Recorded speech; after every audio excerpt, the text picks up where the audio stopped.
Anyone got any funny jokes in the meantime? We're live. All right. Let's go.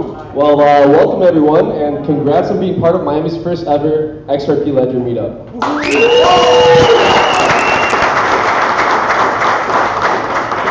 My name is Pablo Padilla. I'm a longtime resident of South Florida and a Gator alum, and I am your XRP Ledger advocate. It was after attending the XRP Apex conference in Vegas this past September that I was offered the opportunity to get involved in the XRP Ledger ecosystem by putting together events here in Miami. At the same time, we're also putting together events in major cities all over the United States and the rest of the world, led by other XRP Ledger advocates. For today's meeting, I'll quickly go over our goals for the XRP meetups here in Miami, which we plan on hosting every other month. And then I'll go ahead and pass it on to Matt Hamilton, Principal Developer Advocate at XRP Ripple Labs, who's going to talk more about the XRP Ledger and about the various support structures that they have in place to offer developers to get more involved in the ecosystem. First off, I would like to thank the folks here at the lab in Wynwood for their help in putting this event together. I would also like to thank Amy Huber, who isn't going to be with us today, but she's the corporate marketing manager at Ripple. She helped support this event and sponsor us. And I would also like to thank, again, Matt Hamilton, who came all the way from Barbados to speak with y'all today.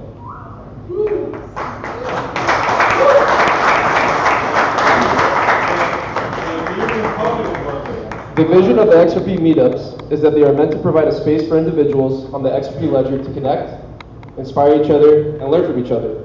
Being part of this community will not only give you access to connect with others in the city of Miami, but also with members involved in similar meetups all over the world. The XRP Advocate Program seeks to enable developers building the XRP Ledger, inspire developers and entrepreneurs in the distributed ledger ecosystem, to connect the local XRP Ledger communities with each other locally and globally, and to encourage involvement from individuals who can contribute in all sorts of other needs that the XRPL community may have, and to showcase your contributions. The XRP Meetup community in Miami is your chance to be part of a global community focused around the decentralized modern network of the future. Make sure to join the XRP Discord server and the Meetup Groups page if you haven't already to stay updated on when our next event will be scheduled. We're also looking for speakers to showcase other XRPL projects on the chain at future events, sponsors to help with funding, and volunteers to assist in organizing future events. That's all I have for announcements. Please find me after to discuss further involvement. And now I'd like to pass it on to Matt Hamilton. Please, a round of applause.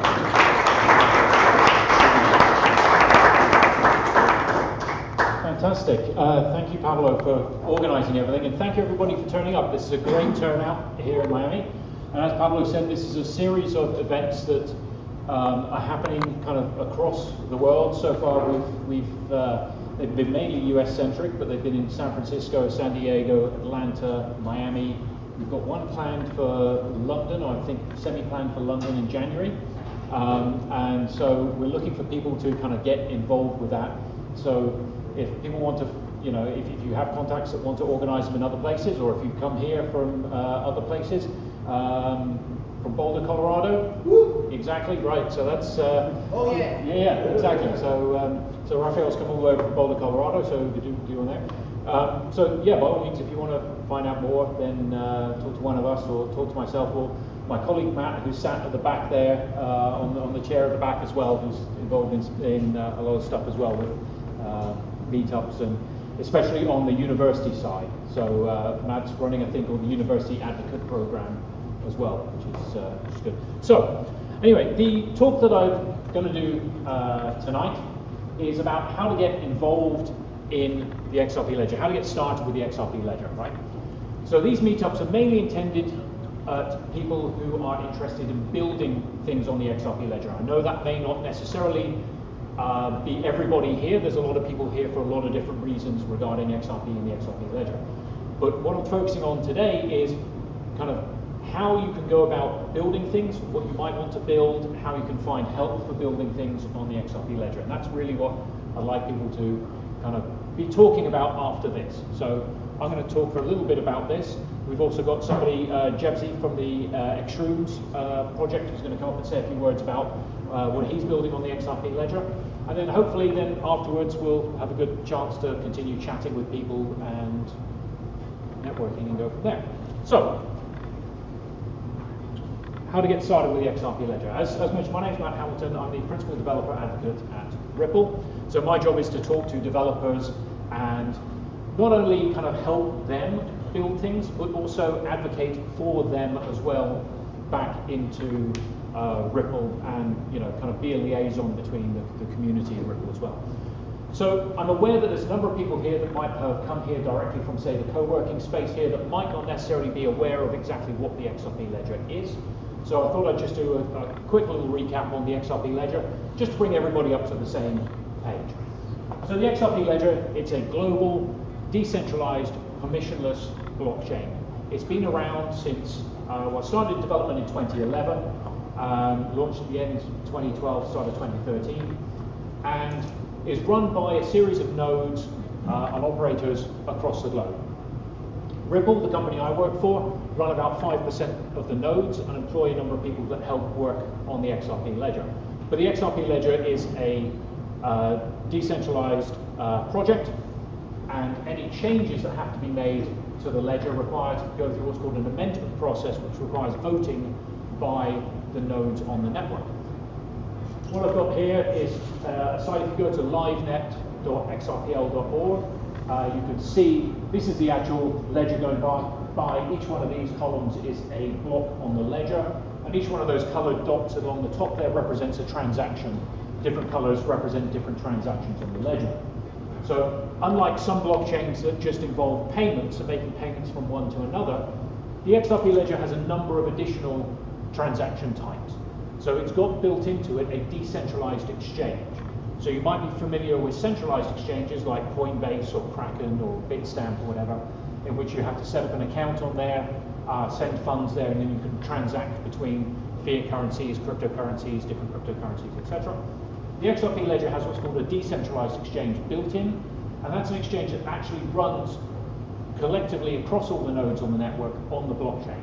And you can actually make an offer on the ledger. So the blue dots that are on there are what are called offer creates transactions. And so that's somebody saying, hey, I will sell 100 XRP for $80 or whatever it is, $85, I'm not sure what price XRP is at the moment. So you can place an offer on there, and other people can place offers to buy that off of you, right? So it works very similar to if you've ever traded on somewhere like Coinbase, or Coinbase Pro specifically, or Kraken or something like that.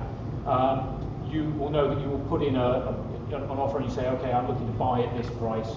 I'm looking to buy 100 XRP or a tenth of a Bitcoin or whatever it is at this particular price.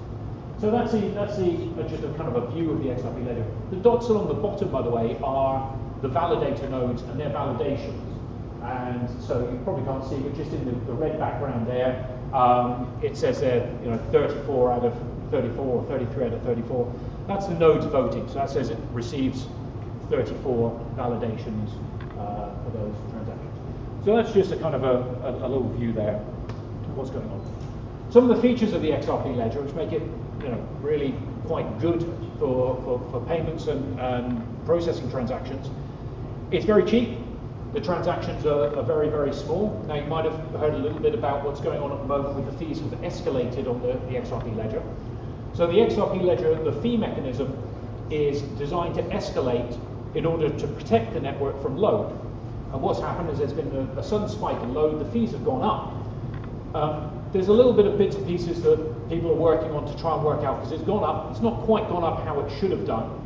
But to put this in perspective, the price of a transaction has gone from 10 drops, that's 10 millionths of an XRP, up to around about 5,000 drops. Now that seems quite big, but that's 5,001 millionths of an XRP.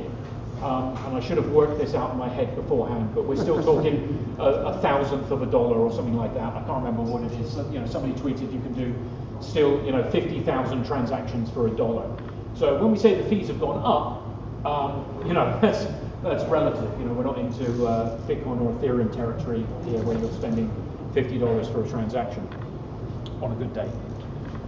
It's fast. Transactions take about 3 to 4 seconds to process, and the processing is deterministic. So with something like Ethereum or Bitcoin, when you make a transaction, it's probabilistically settled, which means that a transaction goes through, you then have to wait for a certain number of confirmations to ensure that that transaction has gone through. And different blockchains have a different number of confirmations before people kind of deem it is a valid transaction. So with Bitcoin, it might be about an hour it takes. With Ethereum, it might be something like about 15 minutes to half an hour. With the XRP ledger, it's 3 seconds. So transactions go through very quickly. So if you make a payment to somebody, it's there in 3 or 4 seconds. And it's liquid. XRP, the cryptocurrency, is traded on a large number of exchanges worldwide with a large number of fiat pairings. That number is probably a little bit out of date now, but there's a large number of local fiat currencies around the world, which means it's really good for kind of global payments as well. So that's a little bit about the XRP ledger, and hopefully sort of bringing everybody just up to the level of what the XRP ledger is. This is a slide. There's a gentleman called Steadus on Twitter. His details at Steadus there. He does a fantastic range of infographics. Now this one's a little bit old. I think this is a few years old. This might be 2019, I think, possibly. So this is a little bit out of date, but it gives you an idea of a lot of the ecosystem around the XRP ledger and the various different companies and projects using it. I'm hoping that we can try and see if we can commission Steadus to make an updated one, because, like I said, a lot of that will have changed. But the point I thought I'd put up with this is there's a lot of companies using the XRP ledger in various different ways. And like I said, there's probably twice as many now as what's on that slide, I would say. There's been a lot of developments, a lot of projects on there. But really today what I wanted to talk about is what can you do with the XRP ledger? The idea of these meetups is to inspire people, connect people that want to build things on the XRP ledger. Build businesses, build services, build products, whatever it might be on the XRP ledger. So I sat down and I had to try to break down the different ways in which somebody might want to get involved. Now, this is my thinking over a couple of hours earlier this morning, kind of working this out, and last night working this out.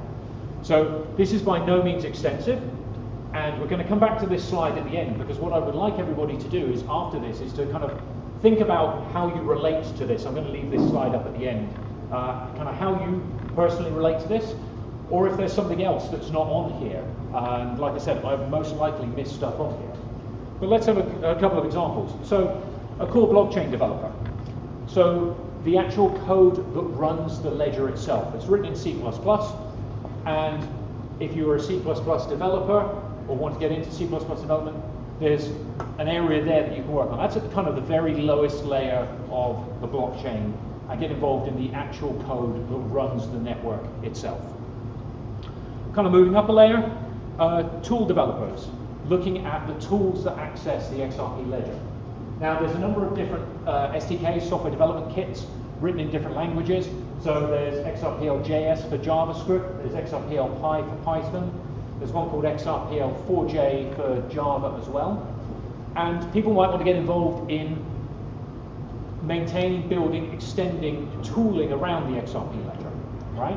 So you might say, okay, I'm really interested in a particular programming language, Golang, Rust, maybe, something that's not represented on there at the moment, and you want to get involved in that, or you want to get involved in some of those projects that are already there.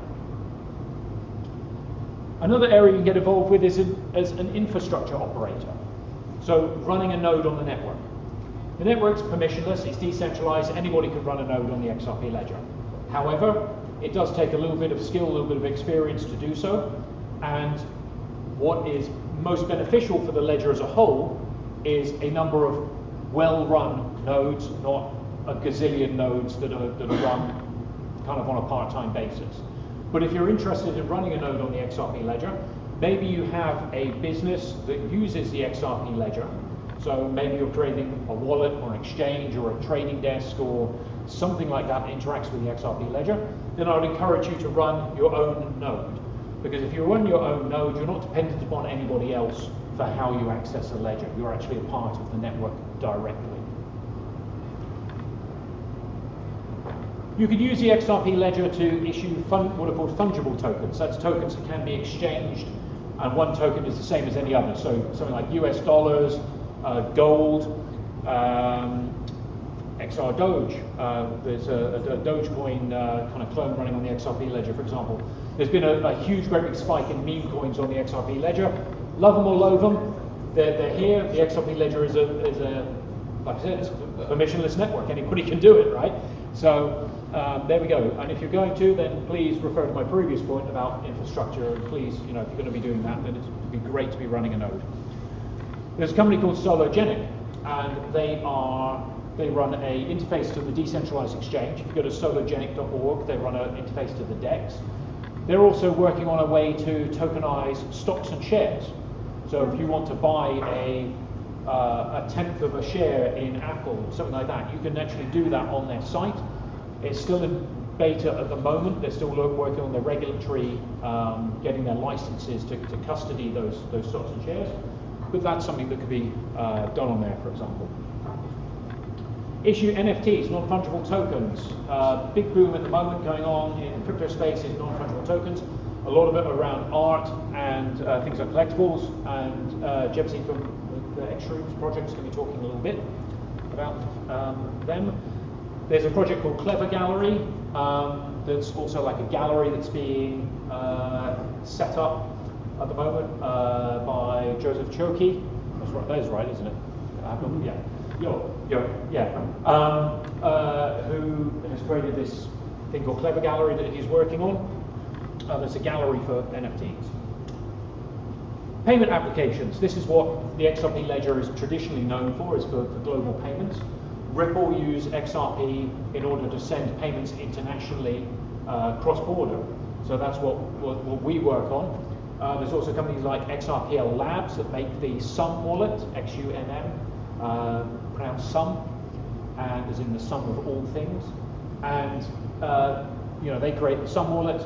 You can also within Sum create what are called X apps, so the little apps that run within Sum to do certain things. So Sum's a really great way of accessing the XRP ledger, and people can create payment applications, wallets, things like that. Integrating XRP ledger with other blockchains, interconnectivity. So there's a blockchain called WanChain, and they've created a bridge from the XRP ledger to WanChain and from XRP ledger to Ethereum. You might have heard recently that there's a company called Wrapped.com are creating Wrapped XRP. There's XRP on the Ethereum blockchain as well. So there's companies like Carver that do an ability to stake XRP to get returns. You can put it in basically a automatic market maker pool and get returns on your XRP. Currently, I think it's about 180% APY return on there. Flare, you've possibly heard of as well. Flare is a new blockchain that's being created at the moment, and Flare allows people to connect Flare to a lot of other blockchains they're working on. One of them is the XRP ledger, and you'll be able to use XRP within the Flare ecosystem as well, which is pretty cool. And things like algorithmic trading tools and bots. This is actually how I got into XRP. I started actually just for just for fun, actually, as a programming exercise. I was between jobs, and as a programming exercise, I wrote algorithmic trading bot. I thought maybe I could write something that trades backwards and forwards on the XRP ledger. Lo and behold, it actually started making money. This is 2017. I was like, okay, that's quite cool. So, but people can create things that actually trade on the XRP ledger. Is that in Python? No, that was in JavaScript actually, because the Python binaries didn't exist. But I might rewrite it in Python. I have written some other bits and pieces in Python as well. So that's just a kind of overview of the different kind of things you could do with the XRP ledger. Like I said, I'm sure that's not a comprehensive list. I'm pretty sure there's people out here that have ideas and say, oh, why did you leave that on that? their YouTube channel is probably full of comments of people saying, you forgot that one. So, but what I want people to do is kind of use this as a talking point and talk to people afterwards about it. So then the next bit is how to get help. There's different kind of forums for getting help here. Now, originally, when I kind of had this idea for this talk, I started having the last slide, all those ways in which you can kind of build stuff on the XRP ledger down one side, and I had these forums and sites down the other, and I was kind of drawing lines between them, but it got a complete mess, so I pulled those out. But there's a number of different sites here, and forums and ways in which you can get involved and find help. So XRPL.org is the main one. That's got all the documentation about the XRP ledger, and also actually links to most of these that are below as well, so you can find them on there. GitHub, that's the coding repository where a lot of the code for the XRP ledger is stored. So the XRP Ledger Foundation, that is a not-for-profit foundation that does a lot of stuff with the XRP ledger. XRPLF, the XRP Ledger Foundation, have a GitHub organization. Within there, you will find a lot of the code for the XRP ledger as well. Mattermost, if you're going to be involved in running infrastructure, Mattermost is a channel where a lot of the infrastructure providers hang out on. It is kind of run by the XRP Ledger Foundation and sort of invite only, but if you're involved in running infrastructure, that can be of interest. Discord, there was a Discord link up, QR code for a Discord link. So there's the XRP Ledger Community Discord channel. There's things like groups there for meetups, groups there for different programming languages. A lot of help there. Stack Overflow, again, that's a kind of a question and answer session. If you go to stackoverflow.com, stackoverflow.org, I think it is, one or two, and you can search there. If you type in XRP or XRPL, you can find questions. You can ask questions if you've got questions there about, especially on a technical nature. There's the meetups. So you're all here today. We're going to be running a number of series of these meetups here in Miami, plus, like I say, around other cities around the world. And there's Apex, which is the big developer conference. So that was held in Las Vegas a couple of months ago, and will be run next year as well. We're not sure where yet. It was actually run in Vegas and in Tallinn, Estonia, in two different places simultaneously, and streamed online. So it's quite a big thing going on there. Right? So that's kind of an area of the kind of the forums and sites. You can also get funding if you're looking for building things as well. There's various ways to get funding. So the XRP Ledger Grants program, if you go to xrplgrants.org, you can look there and get funding. So we've just closed Wave 2. So that's run by Ripple. We've just closed Wave 2 of that. And we'll be opening Wave 3 in the new year at some point for people who want funding for projects as part of the XRP Ledger. There's the Ripple NFT Creator Fund. So there, if you are a content creator looking for funding there, that might be something you can apply to. And there's another project called Grant for the Web. It's actually run by a company called Coil and Mozilla, I believe it is. And so Grant for the Web is a project around content creators and web monetization. So one of the ways in which XRP is used, so this company called Coil, they have the system as part of a system called Interledger that allows you to basically stream payment directly. So whilst you are looking at a web page, your browser is sending payment directly to the content creator. You know, 1 cent every second you're watching the content or whatever it is. And so they've got a fund there for content creators looking at new ways of monetizing content. So getting rid of adverts, what are the other ways in which content can be monetized? So that's it about, like I said, ways in which you can get involved in the XRP ledger and kind of funding around the XRP ledger. So now, I'd like to invite Jebzi up to come and say a few words about a project he's working on. So this is an example of somebody who's building on the XRP ledger. I'm building something that's, I guess, kind of non-traditional to what XRP ledger is typically known for, which is payments. So, do you want Jebzi, say a bit about it?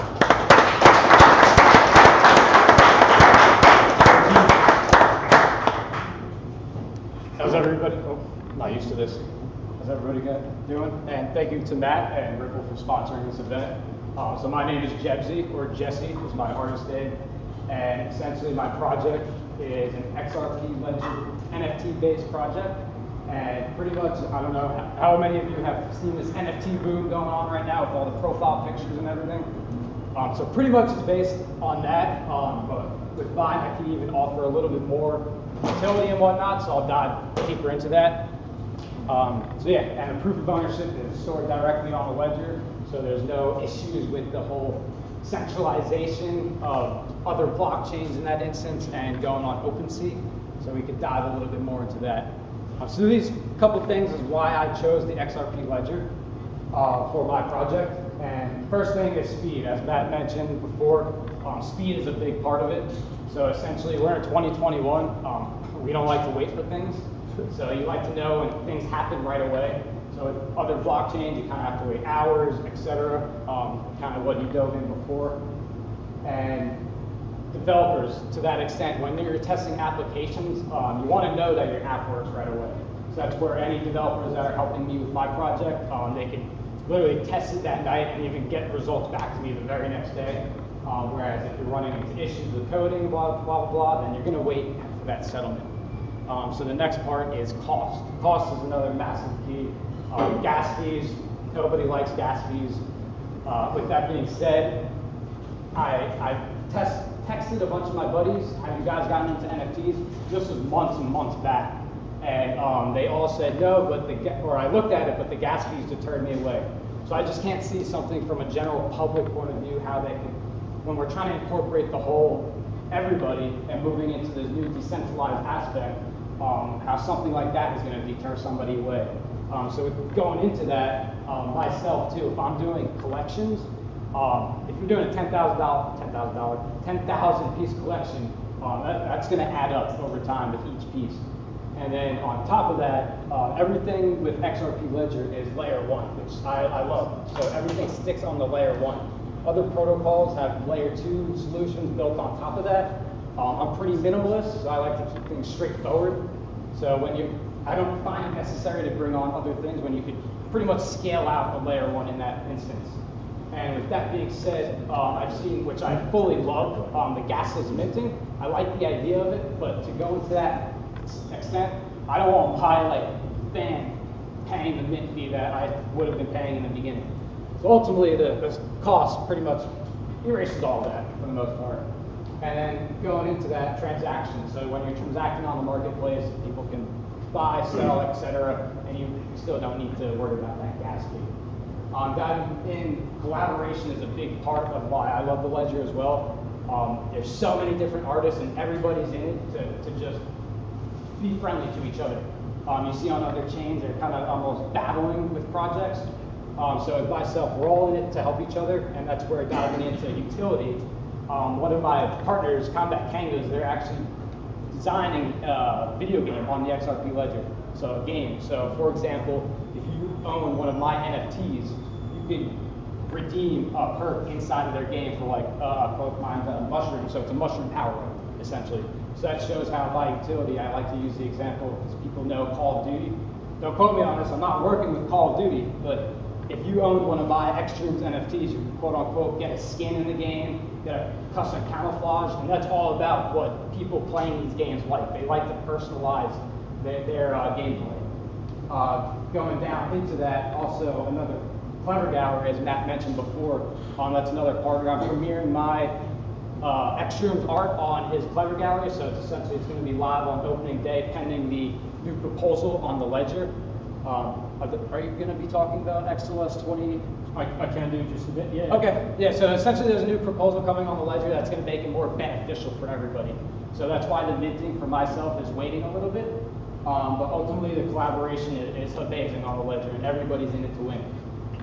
Going on to the community side, it's supportive. Everybody, they're super knowledgeable, so people like to dive in, actually do the research and that, and then going on to the dedication, sorry about that, so powerful. The other day, Matt mentioned how the transaction fees kind of went a little bit up.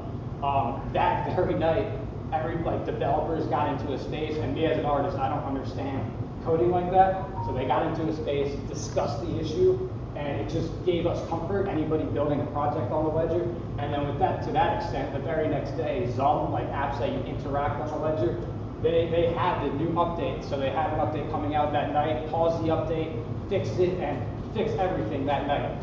So to me, that's a truly powerful stuff, how people got together and shows the decentralized aspect of it, and it was fixed the very next day. Essentially, you gave this to a company and you're going through months and months of like waiting to go into that aspect. So the fact that the community is very strong and they like to fix things is pretty powerful, and that helps my project grow. So those are pretty much the 4 main points on why I'm doing my project on the ledger.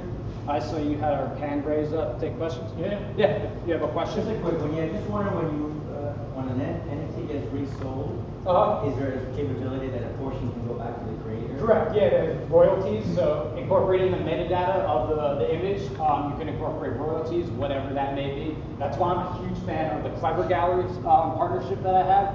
It's not like any, the Ethereum blockchain has OpenSea, that's the most prominent NFT marketplace. There's a lot of bad things going on. I don't want to talk negative about it, but essentially they can lock your metadata, and it's sort of centralized in that aspect. So there's movements going on outside of that, and that's why I'm a big fan of the XRP ledger. Nobody is locking my metadata in that instance. So it's full power to the artist and the consumer in that aspect. So yeah, it's taking out the middleman, and that's the whole point of Web3 as we're moving into that aspect. So yeah, as an artist, it's amazing for me, and it even helps out you guys. Yes? Is there a non-fungible sort of standard on XRP yet? Correct. Yes, there is currently one. It's just not as beneficial for the consumer and the artist. So I don't know if you're familiar too much about trust lines. So essentially, you need to hold 2 XRP per trust line. That's like US dollar, BTC, euro, so you can hold other assets on the XRP ledger. And that goes into the DEX, the decentralized exchange. As it is right now, each NFT costs 2 trust lines to lock up. So going to speaking, if somebody wanted to hold 30 NFTs, that's going to lock up 60 XRP. With the new proposal coming on the ledger, it's going to have token pages. So essentially, you're not going to have to lock up 60 XRP. You could allow up to 32 NFTs per page, which, correct me if I'm wrong, I think it locks up 2 XRP. I think so. So you can, for example, if you have 60 NFTs now, it's only going to lock you up 4 XRP compared to 60 times 2, it would be 120. So because XRP ledger was focused on the payments in the early stages of it, now it's going to scale out into other aspects, and that's why I love it, because it incorporates more things as the ledger grows, and none of it's layer 2. Here, these are some of my custom minted and gifted Xshrooms for the Ripple team. So you see Brad, Chris, Monica, David, Stuart, and this is actually Matt right here, and then Arthur Britta, the man with the face. So essentially, outside of the 10K collection, I'm doing this little fun thing. I'm gifting anybody in the XRP community these NFTs. And what's pretty cool about the proposal too is that you can set a non-transferable lock on it. So essentially, the value won't affect the supply and demand. So it's not going to increase my 10,000 supply. So it's going to just be gifted. So imagine I gifted Matt this NFT. He could either keep it or burn it, and he won't be able to transact it with on the marketplace. That's specifically for the minted and gifted. And then a couple ones, for example, the Squid Games, like I call it Shroom Game. Those are going to be inside the set as super rares. There's a couple different DNAs that you see with that. We have Jet on the bottom right. I think Chip is over there. So I had a podcast with them and gifted them an Xshroom as well. So this is kind of an idea. And it's all generated by code from the layers I create. So I can create X amount, which can go from 50 to 100,000 combinations. And I only generate 10K, and then that's where rarity, etc. comes into play. Yeah, that's essentially, for the most part, it, and why I chose the XRP ledger for my project.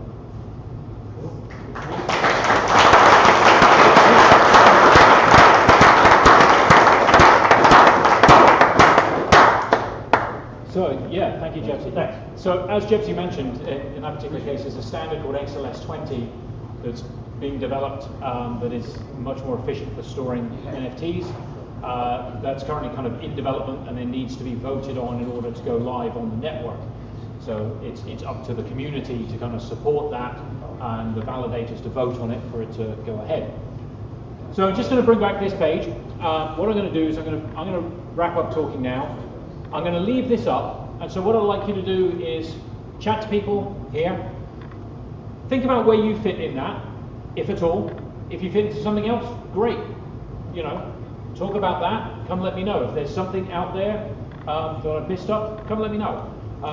But use that as kind of a talking point to think about kind of your involvement in the XRP ledger, what you might want to get out of it, what you might be able to build on it if you want to, or what you'd like to see built on it. You know, what would you like somebody else to build on it if you want to. So the arm goes up there. Yeah, build all the things. Great. Okay, so I think that's what's the? We got the space for one more hour. We got the space for one more hour. There's probably some more pizza, I think, maybe. One more. Buy pizza. Buy drinks. Buy drinks. If anybody has specific questions that I kind of cover, yeah. to understand my project, feel free. I'll be hanging around. Thank you. What were you talking about with the pages? With the pages. So XLS20 stores, the way it stores NFTs more efficiently is it stores them as, it has these like NFT pages, and each page, think of it like a page of a book in which you can have multiple lines, and each page can store up to, I think it's 32 NFTs that then get stored as a single object on the XRP ledger. At the moment, NFTs are represented, as Jebzi said, as trust lines, and so each one is a separate object. So if Jebzi goes and mints 100,000 NFTs, and that's 100,000 individual objects on the XRP ledger.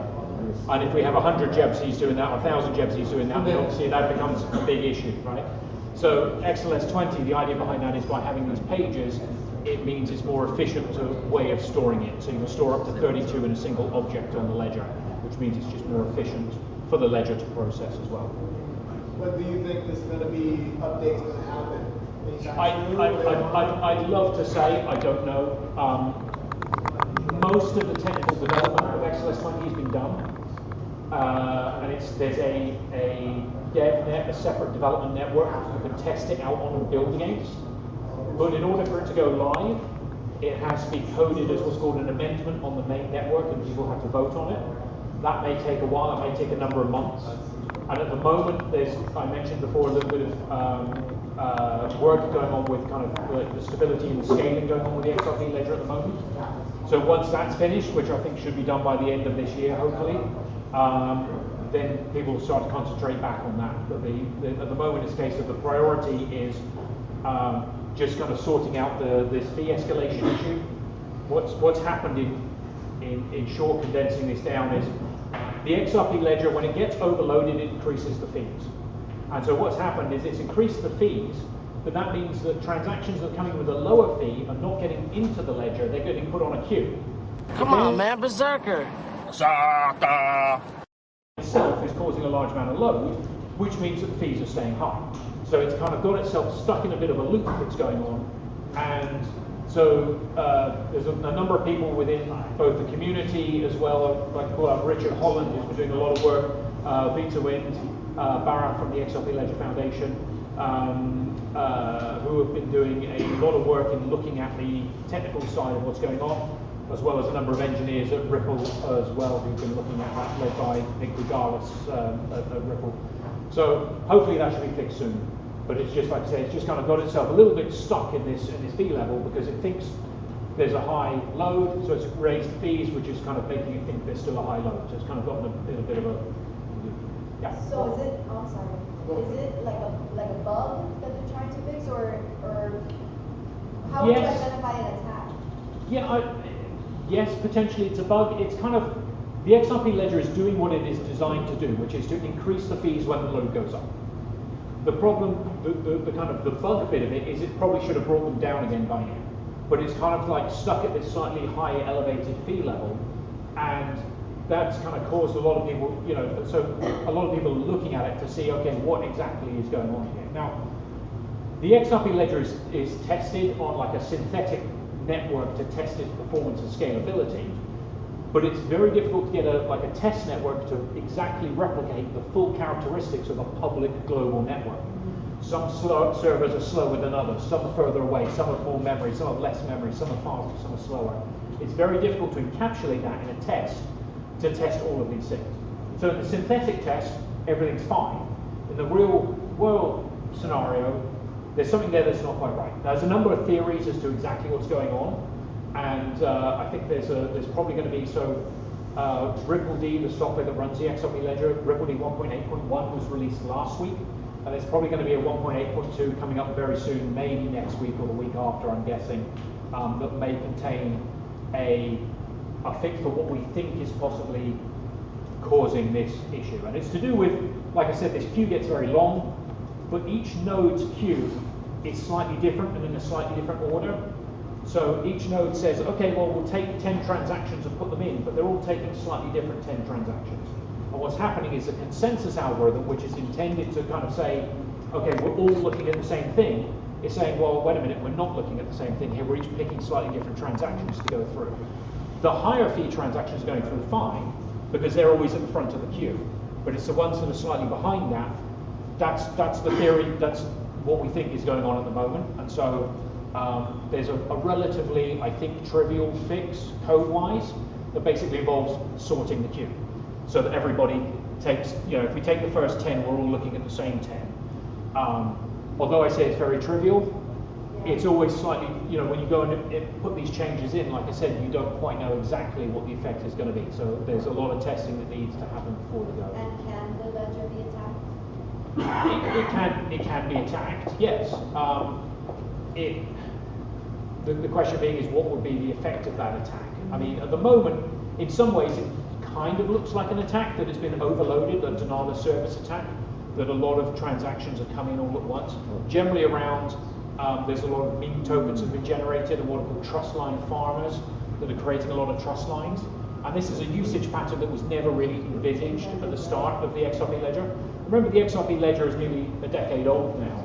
And so the original kind of assumptions for how people would use it 10 years ago are very different to how people are using it now, right? So that's the only thing. Yeah. Would more ledgers relieve that problem? Like more nodes, would more nodes on the ledger alleviate that problem? No, probably not at this exact moment, and in some ways it may even make that worse, because what happens is every node has to agree on the current state, and so if you add more in, then you've got more that have to agree. And if the problem we're having at the moment is that with these transactions towards the end of the queue that we're not agreeing, then adding more nodes is not going to really help that, and if anything may make that slightly worse. Once we get this sorted out going forward, then yes, having some more nodes, especially people that run any intensive operations, then having your own node rather than relying on the nodes from, say, Ripple or the XRP Ledger Foundation would be a help as well. I have one more question. Just you see how Ethereum was changing over time, how it would become, Ether, and the gas fees are just getting ridiculous over a period of amount. It's getting worse and worse. Yeah. And now it's going Ethereum 2.0. Will you ever see XRP hitting that type of upgrade in the future? So it gets more complicated, more complex? Right, so the question is, will the XRP ledger ever kind of hit the same kind of big scalability issues that Ethereum is having? No, I don't think so. It works a different way. Partly the problem with Ethereum is that, so one of the big differences between the XRP ledger and proof of work blockchains like Ethereum and Bitcoin, with the XRP ledger, those people that run nodes on the XRP ledger are not incentivized to do so. You don't generate income just by running a node on the XRP ledger. The fees for the transactions are burnt. They don't go to anybody. With Ethereum and Bitcoin, the fees go to the miners that run the infrastructure. Now, the big problem you've got on Ethereum is they brought out recently a standard, and there's a thing called maximum extractable value that people are doing. But basically, if you as an operator get fees for running the network, then it's in your interest for the fees to be high, because you're going to get more money. Whereas the users are going to want the fees to be low. So that's the problem with Ethereum at the moment, is that effectively the miners are trying to get it so that the fee value is as high as possible so they get the most money. And that puts them directly in odds to the users of the network. Whereas with the XRP ledger, there's a fantastic video, if you've not seen it, if you look it up on YouTube, by David Schwartz, the CTO of Ripple, called No Incentive is the Best Incentive. And basically that's the point. With the XRP ledger, nobody gets the fees. So there's no incentive for those fees to be high because it doesn't benefit anybody. So I don't think the XRP ledger would kind of get to that same kind of issue that Ethereum is having. It will evolve over time, and the XRP ledger has evolved over time. There's been this amendment process in which amendments can be voted on. There's been a number of amendments. It's been about 30 or so, I think off the top of my head, 20 or 30 amendments over time that have been voted on that bring about various functionality. So one of them will be the XLS 20 standard that allows NFTs to be stored more efficiently. One of them hopefully will be, there's a piece of functionality called hooks that allows kind of smart contract functionality on the XRP ledger. That's an amendment that could possibly come up in the next year. We go tomorrow. So, yeah. Question? Sorry. Thanks for the explanation of the I was just wondering if you were welcome to my question. Yeah, thank you. I followed Britt on this. Yeah. Did this technical issue we had any impact on the OEL products or the liquidity products? Right, so did the technical issue with the fees have an effect on the OEL liquidity product? OEL, they did have to raise the fees on it, yeah. So they did have to raise the fees in order, because any transaction going through has to have a higher fee. So it's effective everybody, including Ripple themselves. So, one of the things I've seen in the community, some people are saying, well, why aren't Ripple engineers working on fixing this? Believe me, they are, because it does affect Ripple just as it affects everybody else, that the fee level is higher. Now, again, like I said, it's gone from 10 1 millionths of an XRP to say about 5,000 or 6,000 1 millionths of an XRP. So that's still, we're still, we're spoiled. And I think this is the issue that's kind of slightly caught everybody on the hop, was that because the fees have been so low and around about 10 drops, that a lot of services have just hard-coded that in and said, okay, every transaction is 10 drops. Now suddenly the ledger has increased the fees and everybody's gone, well, wait a minute, why aren't my transactions going through? I'm sending them through at 10 drops. And they're not even checking the ledger, and the ledger's saying, well, wait a minute, the fees are higher now, but they've hard-coded at 10 drops because that's been sufficient for so long now, and now that the fees have just gone up, that it's no longer sufficient. Yeah, or more recently there were tests for like offline transactions. Can you Right. talk a little bit about that? So offline transactions. So there was a thing that was demoed at Apex in Tallinn, Estonia, by Vita Wind and I think Barath was involved, and Richard Holland from XRPL Labs, and that was a thing called XPOP, which was proof of payment, and that was the ability to prove that a transaction had been made without having a connection to the internet directly. So the use case for this was, you have a drinks machine or a coffee machine or something that accepts payment by XRP, right? You want to pay and you get your drink. Now typically that would involve that drinks machine having some software running on it and a network connection. That means when you make the payment, it can look on the ledger and say the payment has been made. The XPOP allows that machine to validate that a transaction has been made without actually having a connection to the XRP ledger itself. Right? So it's able to actually verify the signature of the transaction. So what happens is when you make a payment from your phone and your phone makes a payment on the XRP ledger, your phone then effectively signs that transaction in a way that the drinks machine can read off of your phone via QR code and then verify that yes, we can actually cryptographically check that we can be sure that payment has been made. So without actually seeing the XRP ledger. It's like a reserved block. It's not even like a reserved block. It's kind of like, I don't know, I suppose, think about writing a check, right? If you write a check to me and give me a check, right? As long as I know your signature and I can validate that your signature is correct, then I can be sure that that's a payment the analogy doesn't really quite work, but I can be assured that's a valid payment, right? That I can go and cash that check, right? That Because would be, it seems like that would open the door for repeat code. That's why I assumed it was escrow or like some kind of like reserve. no, it's not. It's not an escrow. It includes something that prevents you from repeating it. But yeah, it's just a way for you to be able to be given some proof that you can independently verify and say, yes, that was a transaction that was made on the ledger, right? So it's a signed bit of information. You can say, yes, it was. I know I can verify cryptographically that was a transaction that was made on the ledger without going and looking at the ledger. So they have a redeemable. It's like they take it from. I get that. I was trying to work it out in my head, but I think I get it. Yeah. I saw somewhere David had said something about like an AMM where you're not having to put in two different tokens. So one of the things that's coming up on the XRP ledger is AMMs, automatic market makers, right? So there is an automatic market maker. You might have heard of Uniswap and various clones of that, Pancake Swap and things like that that are on various networks. So that's something that we're working on at Ripple to put on the XRP ledger as well. I don't know the full details of it, but I know that it's got some additional kind of functionality on it above and beyond what things like Uniswap have. I don't know the full details of it yet, but it has got some benefits on it. No, it's not being developed yet. So maybe towards the end of next year, potentially. But yeah.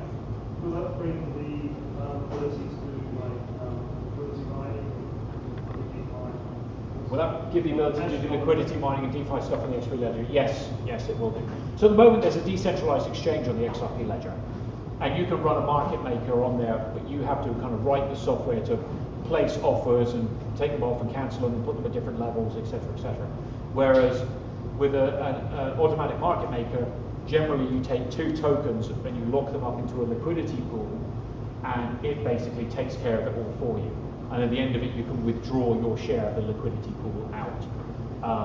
So that's something that's going to be going on. That'll be running alongside the main DEX as well. So you'll have both ways in which you can interact and trade. And actually the AMM will probably leverage some of the DEX functionality as well. Yeah, at the back.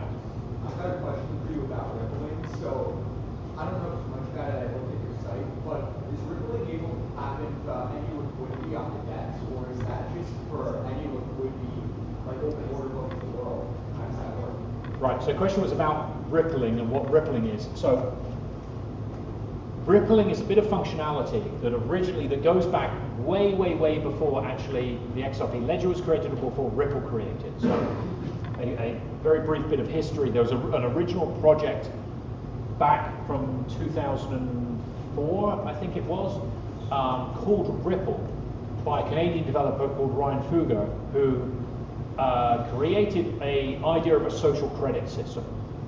And the idea was you would probably have informally done this with your friends. If one of you goes and buy lunch one day, then you kind of know that they might owe you a lunch, and the next time that they pay, or one person buys the drinks this time, somebody else buys them the next time. You kind of mentally have this kind of like mental balance roughly going on about kind of who owes who, right? So the original Ripple project, Ripple Pay, that was back way before Bitcoin even existed, was a credit system, what was called a social credit system. Not social credit as in like what China are doing, but social credit in the way in which you can keep track of who owes what. And the way it works is that if, say I owe Chip $20 and I also owe Jeff $20, then basically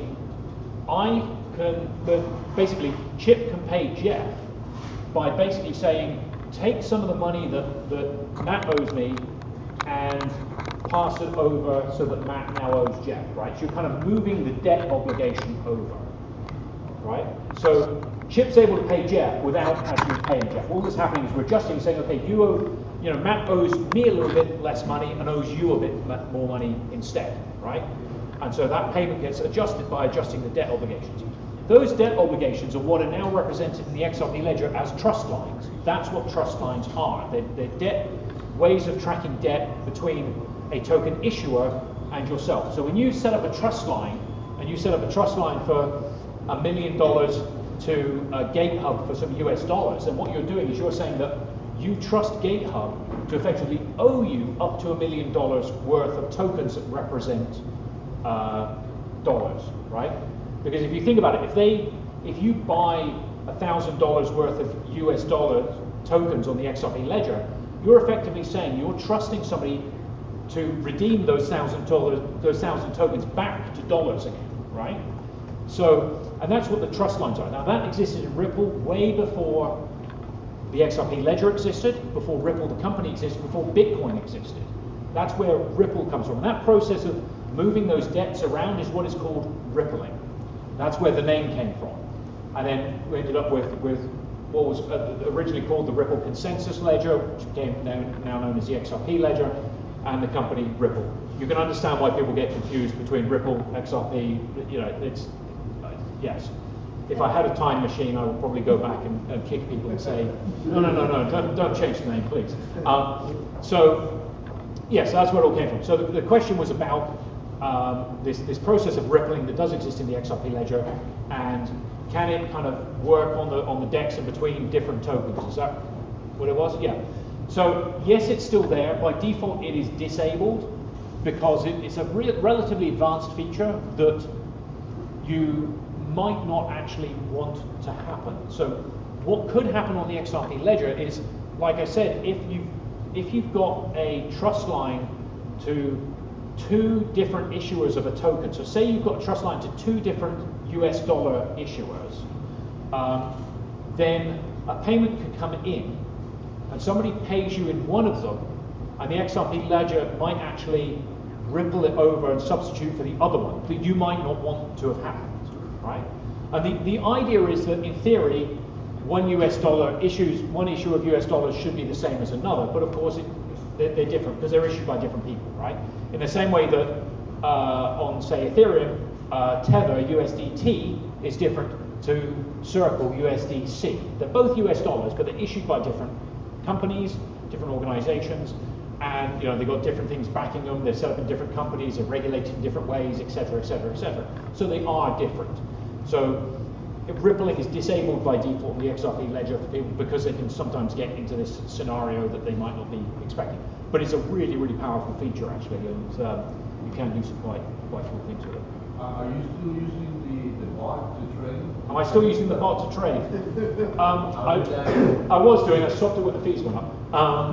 But no, I was running it in 2017, 2018, and then stopped it. That hasn't been running for years. I did start it up just recently, but I've stopped it again now with the fees going up.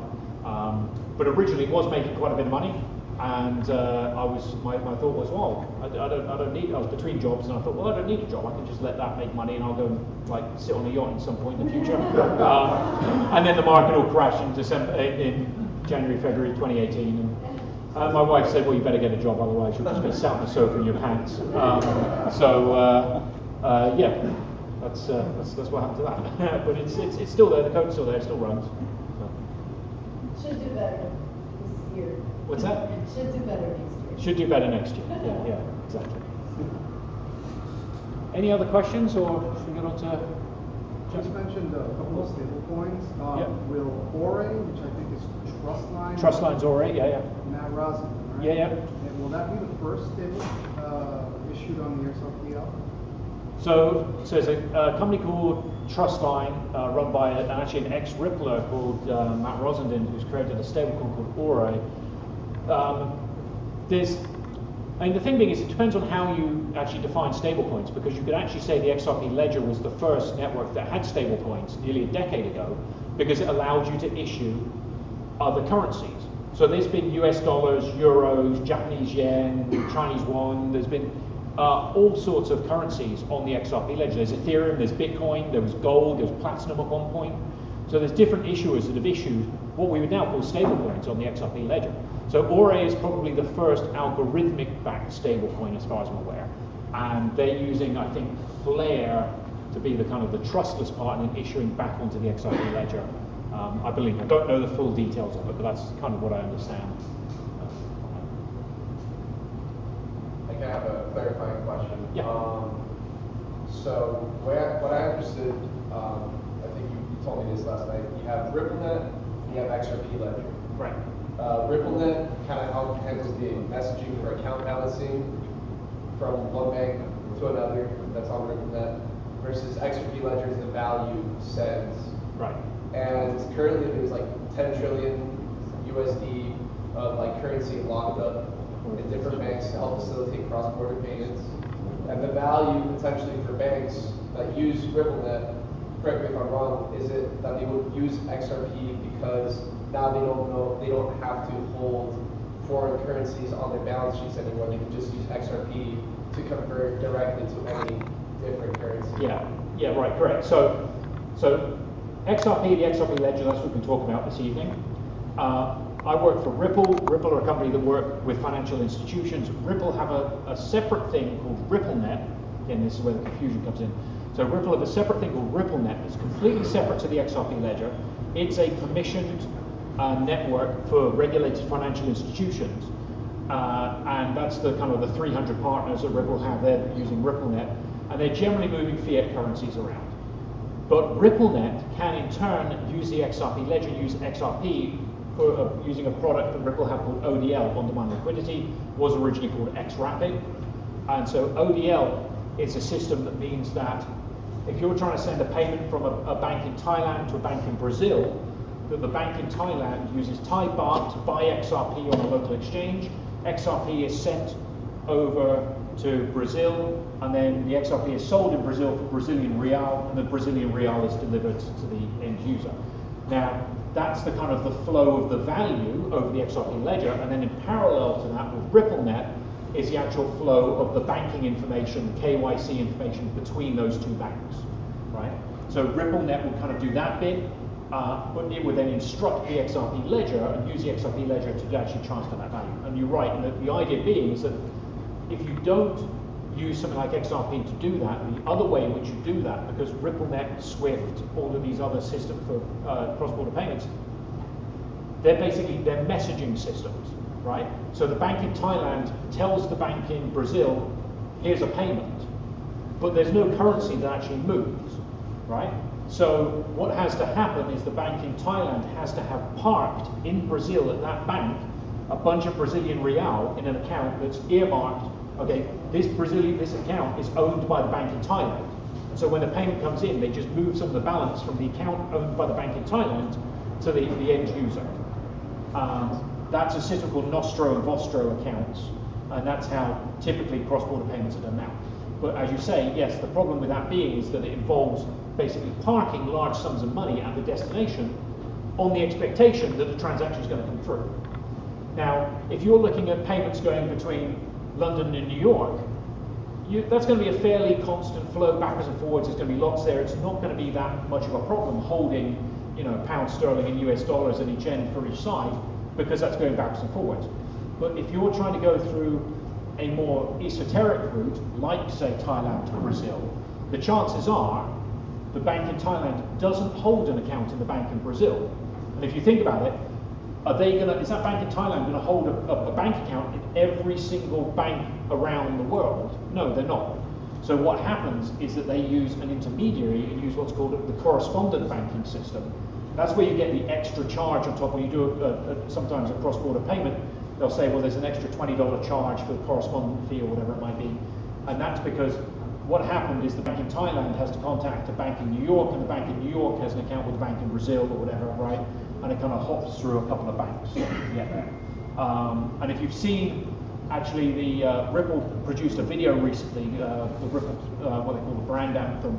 And you kind of see it, there's a kind of a story running through of a guy kind of going back to his family, whatever. But there's one scene in that where you see somebody writing up on a whiteboard, and you see all the banks there, and you see it kind of like a direct line XRP, and that's the XRP can kind of miss out all those correspondent banks. That's the idea from Ripple's use case for XRP. How will this be used with businesses in the future for, let's say, like I understand that we're like at a level 1, right? It's Yeah. mostly institutions, it's developers, but where does the average person fit into the XRP ledger in the future? Good question. I guess there's several different ways. At the moment, if you are a business and you're trying to make payments, then you are going to need probably a bank account to make those payments, and you're going to need a relationship with a bank in order to make those payments, especially if they're international payments, right? Whereas with the XRP ledger, in theory, you don't need the bank, and you could pay directly via, say, XRP between each other. You could do what Ripple's doing with ODL yourself, effectively. Would it be a node, like businesses would have their own node? Is that where side chains come in? They don't need to have their own nodes, but they could use the XRP ledger to make payments directly back and forth to each other without needing a bank, right? And so that's one of the slight kind of like dichotomies of the XRP world, is that the XRP ledger actually disintermediates banks in the financial industry, because you can go directly between each other. It's decentralized, you don't need a bank, right? Yet you've got a company like Ripple who are actually interfacing with banks and trying to get banks to use that system. And the reason why, at first this doesn't seem to make sense until you realize that small banks are customers of bigger banks. And so what's happening is the XRP ledger allows those smaller banks or businesses to transact with each other without having to use these larger correspondent banks. So in the future, I'm hoping that businesses will be able to basically transact with each other directly without needing to use that. Now, there was a product, Corda Settler, you might have seen. So there's a company called R3 that make a blockchain called Corda. There's a permissioned blockchain that's used within companies for like stock and stuff like that. And they created a thing called Settler that allows one company to settle a payment with another company using XRP, right? So you imagine you've got two separate systems and two separate companies either side of the world, and what happens is one can raise an invoice and the other can then pay that invoice by sending XRP, and it converts it at the current currency rate and sends it over. I have Square in the back of my mind when I think of my question.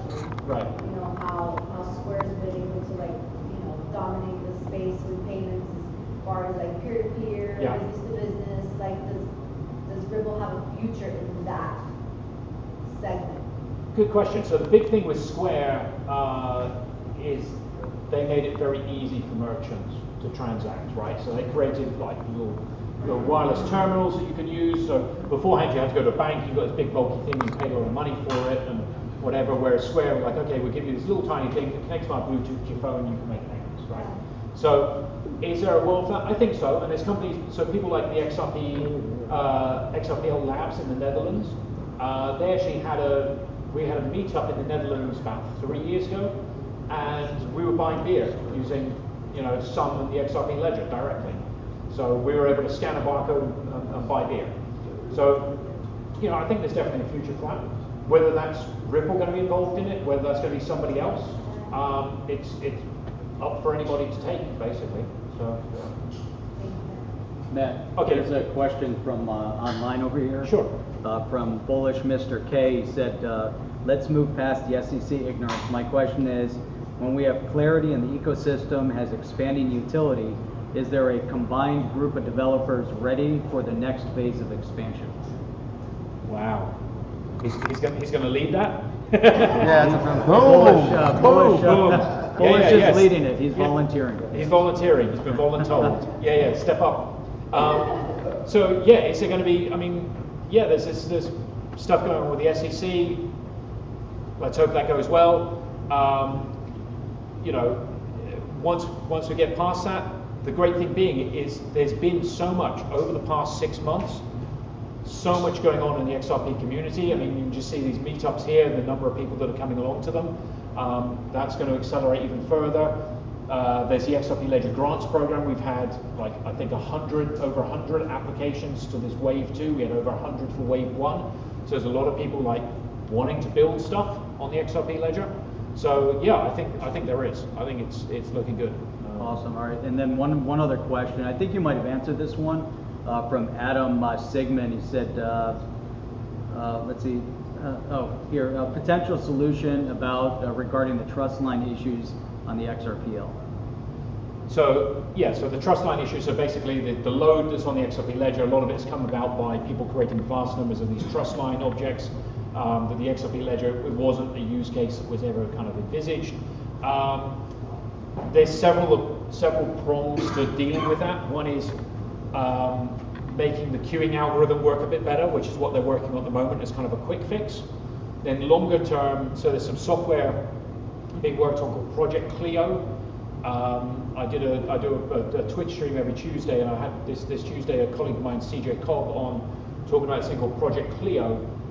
Project Clio is a separate bit of software that sits next to the XRP Ledger software and is more efficient at storing the historical data. And it stores it in about a quarter of the space needed. And so it makes it a lot more efficient for people to run nodes that have the full history in the XRP Ledger. And that's partly the problem with a lot of these trust lines being created, is that the total size of the data in the XRP Ledger has doubled in the past few months. And with that doubling, that means that whenever a new node comes on board, it has to basically synchronize twice the amount of data. And this is, if it's storing historical information, it has to store twice the amount of data. So that's just becoming huge. And Project Clio is a way to address that. And so that's going to be, again, hopefully coming in next year. I think Ripple are, kicking the tires on it at the moment and testing it. It was showcased at Apex, and CJ did a thing on Twitch. If you go, actually, that was one of the things I missed off, the way to get help. Twitch.tv/RippleXDev. I run a weekly Twitch show on a Tuesday. So I'm going to wrap it up here because I think we're getting out of time, and I need another beer. I'm running out of voice. So thank you, everybody.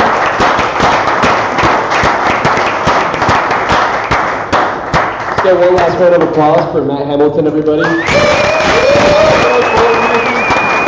So if you have any more questions, I think we have this space. They'll let us stay here for a little while longer. So please ask questions. If you have more questions, if you're tuning in online, please join our Discord. What's the name of the server? I can't remember off the top of my head. There was a QR code. All right, we'll get those links out there, and yeah, please post your questions on there, and let's keep the momentum going. I want a picture. A group photo? Yeah, let's do a group photo. All right, let's do a group photo. Yeah, first ever XRP meetup in Miami. Let's do it. Yeah. Let's put the. Oh yeah. Perfect.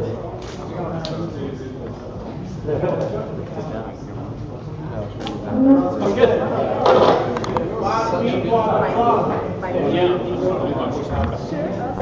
Let's put the music.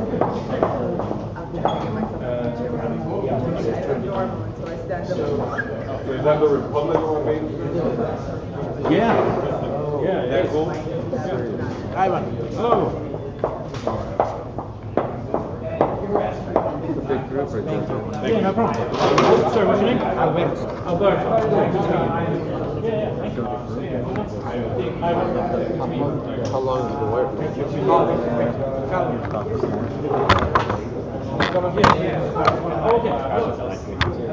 One picture, right? Mr. Ripple? Outside the light, there's running.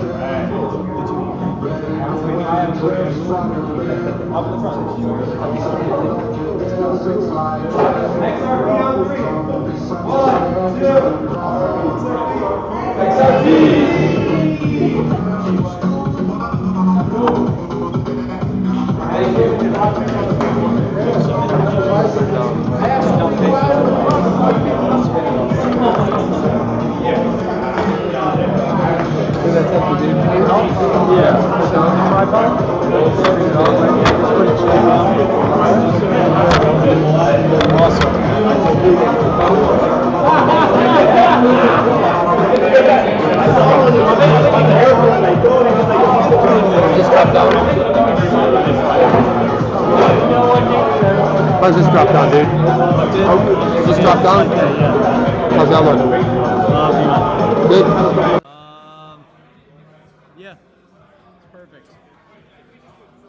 And we can rotate it a little bit, do an audio check. Hello, hello. Guys, Welcome what's going to On the Chain. On the Chain, first Man. Miami meetup, man. How It's cool is exciting this? stuff, right? And Jeff, we're never together. This is the weirdest thing. We've never streamed together ever. So Yep. this is a really cool thing. But do we have audio? Let's do an audio check. We got do audio? have audio. I've got audio over here. Nice. But that doesn't mean anything because I'm connected to this. Let's double check and let's get somebody with if an you guys audio can check, hear check. us, give us a little bit of a. Just say yes, we hear sounds audio. a little down. Can you hear? No volume on your mics. No volume on the mics. No volume on the mics. Yeah, the mic Let's selected see. there. What's that? This is on. Let me double check the mic, and we'll see where we're at on the audio test. Hello, hello. Test, test. Test one, no test, no. Nothing. Let's see. It should be coming through. Check the mic. Mic check. Says the volume's low. Is that right? Audio's good. All right. Someone's saying they can hear us. Okay, so you guys can hear us. I some just of have you- to get up right up on this Some thing. of you can hear us. Some of you can't. If So you I don't can know if hear you us, can. oh, You you got can that- hear us. Okay, you can They hear. can Good. definitely hear Awesome. us. All right. So what we were saying before, first ever Miami XRPL meetup. Matt Hamilton from Ripple X flew in from Barbados. Barbados. And we were fortunate enough to have a little bit of lunch today with Matt. Yep. We went and got some Cuban food over at Lincoln Road on South Beach, which is awesome. What are you trying to do, Jeff? I'm thinking I'm going to move the mic over here. Yeah, you want to do get that? a little bit of a background. Yeah, that's all right. You can do that. All right, that looks worse, but It looks okay. worse. It's perfect. That's worse. That's worse. Okay, that's actually worse. I think it's How's all right. that? Is that better? I think it's That's all a right. little You bit can't, better. you can't really get the background. Just 'cause Yeah, there's a we lot of can't people get the there, but- background just based on where we're at. But we're going to bring Why don't in. we do this, dude? Why don't we Yeah. just why don't we move this one? We can move. We're on wheels. Oh, we can actually move. We're on a mobile studio. Let's do this. So we're on wheels here. So they set us up with a nice desk. Look at that. Oh, here we go. Boom. Boom. There we go. No, sit over there. We're good. How's that? All right, we get a couple people behind us, so that's exciting. We're going to bring some people in. Let's bring Jebzi in. Jebzi, let's bring Jebzi in. Hey, Jebzi, come on in here. Come on. Yeah. Jeb's Nope. got to come over and pop in Jebzi. here live. So. Yep. Gonna bring. Which would be great. Man, this is exciting. If you guys like this, this was really outstanding. I was excited. We went to laptop lunch. here. What's that? Can't see the laptop. Oh. It's okay. I'm gonna move the laptop. Yeah, it's much There you better. go. Yeah, okay, we can see it better. There we go. Much Perfect. better. Yeah, now I can test. see what's oh, going look at on. that. Now Chip knows what's going on. Yeah. And it actually might look like we're actually looking at the camera, but not so much because the Not so camera's much. right You gotta there. actually look at the Gotta camera up lower there. the camera down a little bit more. Sorry, let me do that. That's all right. Mike, Chip's got his own microphone, but I think his microphone's low, so I'm going to turn his microphone up. There we go. Chip should be heard in a minute. So this is real exciting. Just loosen that and go slide it down. Yeah, just there you go. Perfect, like right there. Good, how you doing? Hey. Oh, that's awesome. Oh, that's Thank awesome. you very much. Outstanding. So you guys can hear me better now? Yeah. So you can't see it, but Alan just popped by to say hello. You want to say hi to the community here? Come by and say hi. He doesn't want to say hi. He doesn't want to say hi. No, he doesn't want to say hi. But yeah, so great. First XRPL meetup. Great stuff. Of course, pretty proud of Jebzi, local hero here with his Xshrooms. That's actually a really cool project. He got up and spoke a little bit. Yeah, you know what? We're going to bring Ani in. So I think Ani, we can come on get in her here. Pull up a chair. Pull up a Push chair. up a chair over here. Here we go. You guys know Ani from the community. Chip's mic is louder now because I turned it up. Look who I found here at the XRP You gotta event. get a little closer to the microphone, but that's okay. Oh, sorry. I've been having sound issues. Outstanding that you're here with us. A little bit of feedback. What do you think? I mean, this is exciting, right? Is this your Very first exciting. XRP meetup? This is my first XRP meetup, and it's been great meeting you both in person. Yeah, for the first You're time, as right? cool in person as you are on YouTube. I have for to, sure. I have to just watch on the screen. That way, that's how we live. Well, that's how you can see. So you can kind of see like what we look at. It's kind of like weird. It's like what we look at with the chat. You can't really see some of the stuff in that, the stuff down there, which is kind of cool. There's a whole thing Behind behind the scenes. That's right. Behind the scenes. But it's funny because it's bizarre seeing people in person. I know, right? So I see you on the Berserker chat. I see Chip when we stream every night. I see him over on the computer. But we're never sitting together. That's the weird part. It's like we're never actually together. So the streaming side by side is kind of cool. Yeah. What was weird though, we heard when the Pablo introduced everything, he's like, oh yeah, we got like an hour here. I was like, dude, this was supposed to go to 10. What the hell happened? This is Miami. We don't end anything It at was 8 kind- o'clock. We go all night, right? It was kind of confusing because the time on the meetup kept saying between 3 and 5, and then it was 6 to 8, and I was like, what? Oh, no kidding. I didn't see the 3 to 5. That's why Yeah, they they had ha- someone from St. Augustine come down at 3 o'clock. Yeah, exactly, because they were showing Pacific time. I'm like, but this is the East Coast. Why would they? But everything worked out well. And yeah, it was so cool. I spotted you two from a distance. I'm like, it's Chip and Jeff. When I walked in, I spotted you guys. I'm like, oh my God, I've got to go say hi, but I didn't want to interrupt. I didn't know if you were already streaming or It's not. kind of weird. It's like people think they know us because we stream, and then somebody came up to me and they said, "Oh, nice to meet you. You guys are. I watch your show all the time." And you're like, "Okay, what's your name? Who are you?" Because a lot of times the people's names don't always reflect who they are in real life. It's like so and so X21, Mr. Bullish K, Reg Mabry. I don't know if that's his real name. It doesn't matter. But if they come up and you meet you in person, they go, "Hey, it's Bob." You're like, "Well, who the hell are you?" Yeah. Well, with me, I'm sure I come across as a battle axe with my Gary comments, and I'm not as vicious as I come across on your chat. It's only a vendetta against Gary. Gary, where's Gary? If Gary was here, I could just see he wouldn't even make it 4 feet before he'd be tackled behind by a mob of people behind us over there. So that's right. I can only imagine how incredible that might be. But I could take him. What about what's going on? Oh yeah, Ani will take him all day. What's going on in the chat, Jeff? Tell me what's going on in the chat. Anything? Connie's saying that she never knew that Chip has a ponytail. Well, it's a new ponytail because it's a mini ponytail because I cut all my hair off, and that was like my only way because it was really long and I had to cut it. So there you go. I had to cut it. You guys remember how long my hair was? His hair was getting like surfer. It was tooth surfer long. hair down to here, and I said, okay, I got to clean it up a little bit, and that was why I left a little tiny tail back there.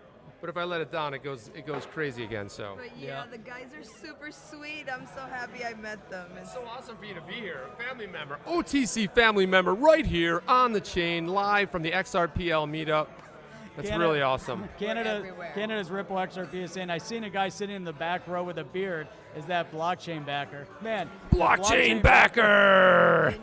Did he sneak in here? The Bull was here in disguise because the Bull could have been here. You're right. The Bull does live in Miami. He would probably be. He spent some time in Miami. He would have probably kept quiet because that voice is recognizable anywhere. I think I saw Gary with a mask on.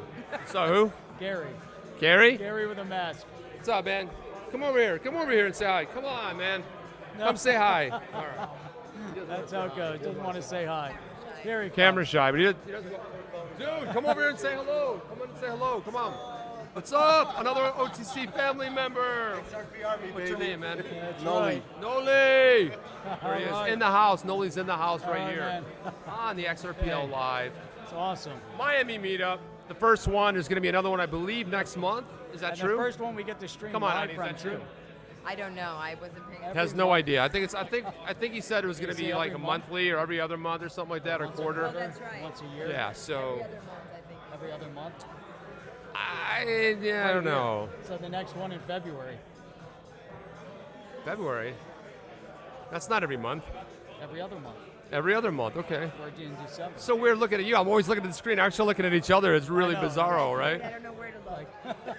Where the hell do you look, man? Let's see if we can bring Jebzi. Can you come in here, Jebs? Can you come in here for a second? Say hi. Yeah. Do you mind if Jebzi brings it and bring your Jebzi in? Switch? I can get up. Yeah. Jebzi, come on in here and say How's it hello. going, Chad? Hi, guys. Thanks to everybody for tuning in. Seeing everyone. Yeah, you gotta get right up on this puppy this year. Thank you, Ani, for stopping by. Thanks for having me. All right, we'll talk to you. Come on in here, dude. Jebzi, Hopping here he in the is. hot seat. Here he is. What is up, man? Great presentation. Thank you. I Is appreciate that the first that. time you've done one in person live? Yeah, that was definitely one of the first public speaking events I've done. Granted, outside of college presentations, high school, blah, blah, blah. But yeah, that was the first one. That was awesome. Good Thank you. job. I Really appreciate good it. job. It's exciting to see you're building into space. You're here, up here giving the presentation. Mhm. Yeah, how's it feel? It feels good, especially seeing real people in the community coming to, real people. It's definitely, it shows the involvement of the community and the ledger. Man, this is good stuff. Any big news that you want to share with us? Anything happening? Any progress being made? I guess let's drop it right here. So pretty much with the whole ledger going, like the whole transaction issue, And I don't know if you guys are familiar with XRP Labs. They're putting out the whole adopt a node. So I adopted a shared node, which was several hundred in that instance. But I'm actually putting out an initiative from Xshrooms community. So I'm going to essentially purchase a full entire history node. And what it's doing, I'm putting this, Yoke is my developer. He's working on the application for it. And yeah, he's helping me with, that's what I'm linked up with the Clever Gallery. So we're teaming up. I'll be releasing he'll be together releasing Xshrooms on Clever Gallery opening day. When is that going to be? Because everybody was asking in the chat when that's going to be. No, there's no time. Q1 to Q2 of next year. Gotcha. Yeah, I mean, who knows? Maybe all of a sudden Nick comes through and pushes it out next week, and then validators are voting, yada yada. But I think there's a little bit more to it with the dev testing, sort of what Matt was explaining before. Yeah, going back to what I was saying, you could essentially donate 125 XRP or 250 XRP, and you get an NFT back. So I'm giving you back for your donation. We're going to take a picture right here. We're taking a picture, guys. All right. So I'm giving you back an NFT for your donation while you're also helping the ledger. And then that donation is going to go directly to Witsy at XRP Labs. And together we're going to have an Xshrooms full entire community node. And I'd like to be the first NFT project to do that. Yeah, that's exciting. Yeah, so that was like my little bombshell. Well, it's cool because a lot of people were saying in the chat was like when Xshrooms, dropping a lot of Xshrooms in the chat. So a lot of people here are excited to see you speak. So it's awesome. Appreciate everyone for tuning in. Yeah, it's super supportive, guys. Yeah, I love it. Man. Open up, dude. You got lots of fans here, man. Yeah, everyone's been coming up. Well, thank you guys. That's awesome. And it's nice to meet you in person. We'll catch up with you here in a bit. Yeah. I don't know, you were bumping before, so I don't know if we're on a bumping scheme. Yeah. But yeah, after this podcast, come chat. We're going to come chat for a few, yeah. I think they're kicking us out soon, right? Yeah, so we're coming maybe close we'll to 8. Maybe we can I'd bring say Matt so. in here, and then we can wrap it up. If we can grab him. He's here somewhere, maybe he left already. I don't know. If not, then, I don't know. Anyhow, this was awesome. Man, it's great. Yeah, you got a good setup going. It's really cool to see everybody, and see people in person, get to really experience the energy of the XRP community and everything else that's been going on over here. Just really, really cool to see the support, to see the turnout here, to see the people that are showing up. This has been really, really fantastic. We're going to try, if he's here, if he's not here, but we're going to see if we can pull Matt in here somehow. I'm not sure exactly where he is, but anyhow, see is he? Yeah. All right. Well, maybe we'll. This was good. We need to mingle, so maybe we can. Yeah, maybe we just because we want to be able to. Here. We're an hour 27 into this thing, and I'm glad that everybody came here, got to hang out, got Vet Saint participating in the full history node there. Thanks, Jebzi. So this has been very good. This has been fantastic. I've been really. It's our very first live event stream, which is pretty cool. Now everybody said like, why didn't you hook the chip? Why didn't you hook the mic into the thing? Because we didn't know the center. We got here, we brought what we could, and then we didn't even know if it would work. But luckily, we were able to put the slides up because the slides don't show up that well here. Yep. So if you actually watch this back, it'll actually be much brighter. Cool. But yeah, there's always room for improvement. But again, we don't work at the center here, so we didn't know what kind of a system they would have. But I just want to thank everybody for tuning in. Thank everybody for all the constant support. That's all I got, man. You got anything? That's it. I just want to say thank you, everybody that tuned in. We're going to do, if they do the next one in February or January, whatever the next meetup is, and it's here in Miami, we'll be here. Yeah, we'll be here. So, each guys, one of those meetups, and if there's any others, we start getting it. Man, that's it. That's all we have, man. Why don't you get us out of here, Jeff? Let us get out of here. Thanks, everyone, for being here. We'll see you guys. Oh, by the way, we do stream 6 days a week, Sunday through Thursday at 8 p.m. Eastern Standard Time, and every Saturday morning at 8 a.m. Eastern Standard Time. Today is Thursday, so we're off tomorrow. We'll be back here. Right on. If all works out well, Saturday morning at 8 a.m. Eastern Standard Time. We'll see you guys on the next one. Chip and Jeff out from XRPL Miami Meetup. Let's go.